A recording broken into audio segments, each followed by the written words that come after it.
Airdrie in Lanarkshire is a small town in central Scotland, once an industrial powerhouse. It is sadly a shadow of its former self. A town that once boasted of having a populace that worked in coal mines, engine works, foundries, ironworks and cotton works, now, like many places in central Scotland, has none of these industries, which at one time would have offered work to thousands and brought prosperity to the town. Now Airdrie looks a little bit run down, I'm sorry to say shabby. It is far from the only town to look a bit of a state, after decades of political mismanagement and underinvestment. This is not a political channel, but sometimes I look around this wonderful country and want to weep. You can't strip towns of their dignity and expect them to thrive. Here's a couple of stories from Airdrie that show the darker side of this town. The first two are about something sadly all too common: murder in the household, especially when a husband kills their long-suffering wife. I came to Airdrie on a terrible wet day. I apologise for the water on the lens. The brolly that I used to keep the rain at bay blew inside out. It's typical that as soon as I started to drive home, the rain stopped. Sergeant Hunter was on duty in the police station in Airdrie in the early hours of the morning of the 23rd of May 1891. Just before 3 a.m, a respectable, well-dressed man walked in. Hunter recognised the man as Robert Bell. This man, clearly agitated, stated that he killed his wife in a fit of frenzy and jealousy, and said he wanted to be locked up. The man's eyes were rolling in his head. He stated that his wife, along with other people, had conspired against him. The policeman went and fetched Inspector Thomas Dixon. The Inspector of Police immediately made his way to Bell's house in South Bridge Street, Airdrie. In the building he found a woman lying in bed, her hair all matted with blood, and a nasty wound on her head. The bedclothes were soaked in blood. The body's face looked like it had been recently washed or wiped clean. A blood-stained poker was found in the kitchen. A locked bedroom contained the couple's still sleeping children. Back at the station, Robert Bell admitted striking his wife on the head with a fire poker, and again given the reason that she was conspiring against him. Bell was put into a cell along with a policeman who was placed there to keep an eye on the prisoner, who was quite clearly suffering severe mental anguish. Bloodstains were found on Bell's clothing and hands. Dr. Hugh Archer was called to attend the crime scene. The doctor stated that Jane Bell had died from wounds to the head, and she had not been dead for long. On Sunday the 24th, Dr. Archer and his colleague Dr. Arthur carried out a post-mortem. They found a puncture wound behind the left ear, along with other injuries to the head. The corpse was also showing signs of suffocation. The doctors were of the opinion that death had been due to blows to the head with a blunt instrument and suffocation. Dr. Arthur, the family doctor, also paid the prisoner a visit and found him excited, saying that his brain was diseased and everyone was conspiring against him. The doctor thought the man locked in the cell had an unhinged mind. Bell was tried at the High Court in Glasgow. Dr. Arthur was called to give his evidence. He commented on the state of Bell's mind when arrested and discussed his findings during the post-mortem. The doctor stated that he paid the Bell's house a visit in January, 2 months before Jane's death. During this visit, Jane Bell had expressed her worries about her husband to the doctor. Mrs. Bell said that her husband was not well and feared he was being poisoned. James Lauriston was a family friend. He told the court that he had been approached by Mrs. Bell, who told him that her husband was not sleeping at night. Robert also confided in Lauriston regarding his lack of sleep. He complained of having a continuous sore head. James offered to sleep with Robert Bell and look after his friend. Lauriston slept in the same room with Bell for 4 nights over 2 weeks. On the morning of the 21st, 2 days before the murder of Jane Bell, James Lauriston thought Robert Bell was showing signs of improvement. The witness also stated that Mr. and Mrs. Bell lived on good terms and had a happy home, and had never witnessed anything that would indicate there were any problems of violence or jealousy in the Bell's relationship. That Bell had a good business and was in no difficulties. James also said that Bell went to Ireland for a few days and returned looking melancholy and sad, and complained of having headaches. Lauriston said that he often saw a piece of cloth soaked in cold water on Bell's head to try and help with the pain. On the 14th of May, James was called to Southbridge Street, the Bells' home, by Jane.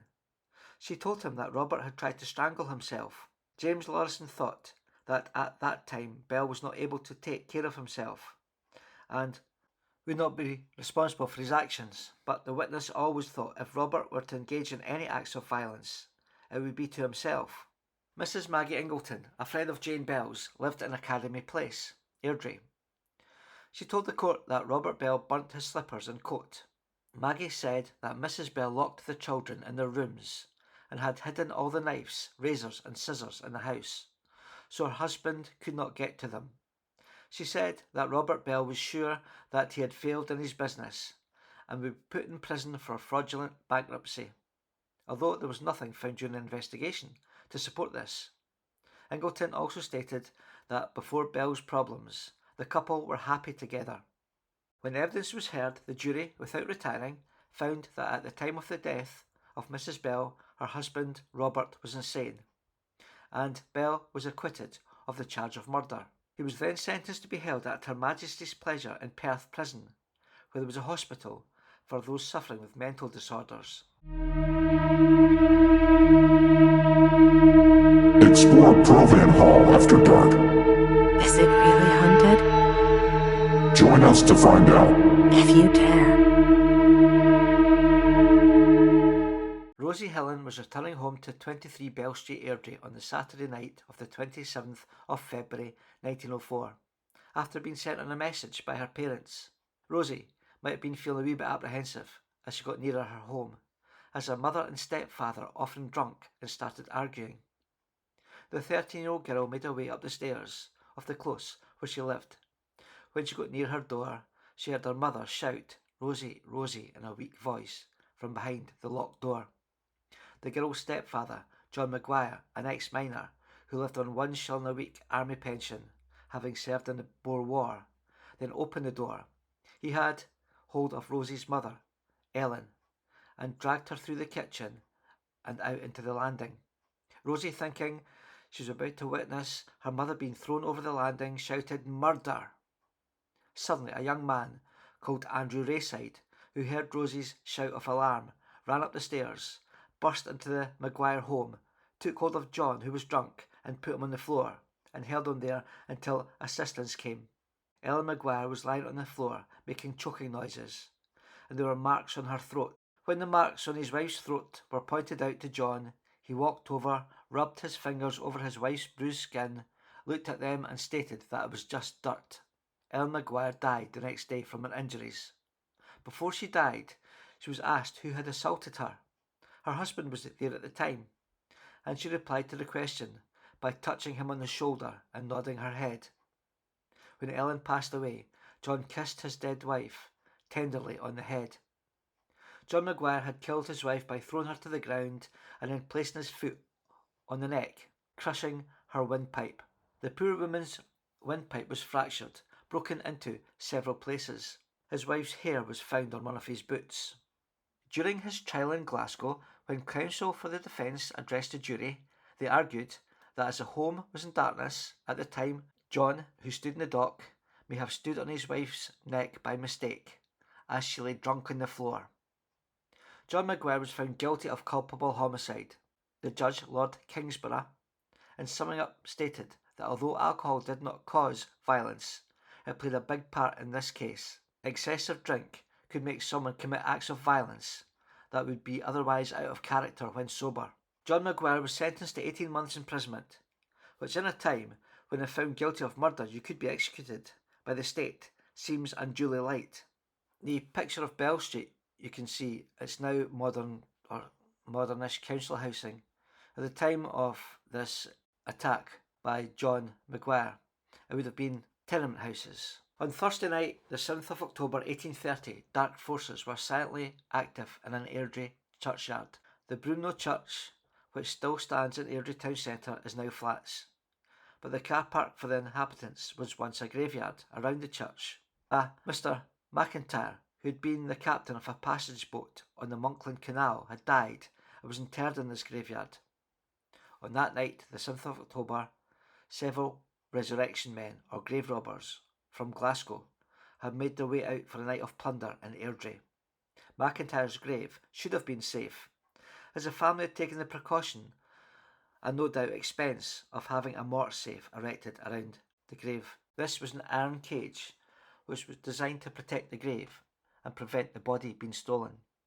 But according to the Inverness Journal and Northern Advertiser on the 8th of October, these men had amongst their party a blacksmith. During the dead of night, the men dug down trying to free the corpse, but could not get past the protective cage surrounding the coffin. They managed to dig alongside the morgue safe and even smash open the coffin. Unable to get the body of Mr. McIntyre out of the cage, they managed to cut or pull the head from the corpse. The next morning, the open grave was found. Around it, a large puddle had formed in the mud from the trampling feet of the resurrection men. The grave was full of water, and floating on top of the brown, muddy liquid, the headless trunk of the deceased. News of this horror quickly spread through the town, and soon hundreds of people flocked to witness the grisly spectacle. And Mr. Robert Craig of Airdrie, along with the victim's family, contacted the police in Glasgow, and a search was made of the city's dissection rooms. Soon the head was found and recovered. The head was returned to Airdrie, and the body was reburied in the same grave, in front of a vast crowd of locals. The church has been developed into luxury flats, and the graveyard that surrounded it is now the car park for the people who live there. But if you're local, just remember the horrors that took place in the car park of Broomlow Church one dark night in 1830 next time you're passing. If you've enjoyed this story, please like and subscribe. You might like to take one of our dark history tours, ghost tours, or paranormal investigations that are held in Perthshire, Glasgow and Stirling. If so, please visit our website, which is www.historyandhorrortours.com. Thank you.